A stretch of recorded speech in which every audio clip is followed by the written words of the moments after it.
امریکہ ایران کے درمیان پیغامات کے تبادلے کی تصدیق پر عالمی مارکیٹ میں تیل کی قیمتوں میں واضح کمی دیکھی جا رہی ہے۔ امریکی خام تیل کی قیمت $84 سے کم ہو کر $81 فی بیرل ہو گئی۔ اسی طرح برطانوی خام تیل کی قیمت میں $2 کی کمی واقع ہوئی ہے، جس کے بعد برنٹ کروڈ $87 فی بیرل کی سطح پر ٹریڈ کر رہا ہے۔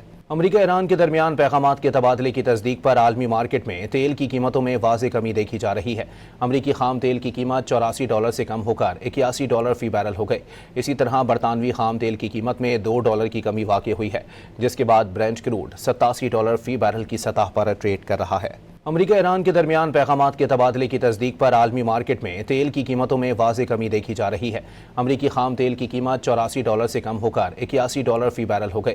اسی طرح برطانوی خام تیل کی قیمت میں $2 کی کمی واقع ہوئی ہے، جس کے بعد برنٹ کروڈ $87 فی بیرل کی سطح پر ٹریڈ کر رہا ہے۔ امریکہ ایران کے درمیان پیغامات کے تبادلے کی تصدیق پر عالمی مارکیٹ میں تیل کی قیمتوں میں واضح کمی دیکھی جا رہی ہے۔ امریکی خام تیل کی قیمت $84 سے کم ہو کر $81 فی بیرل ہو گئی۔ اسی طرح برطانوی خام تیل کی قیمت میں $2 کی کمی واقع ہوئی ہے، جس کے بعد برنٹ کروڈ $87 فی بیرل کی سطح پر ٹریڈ کر رہا ہے۔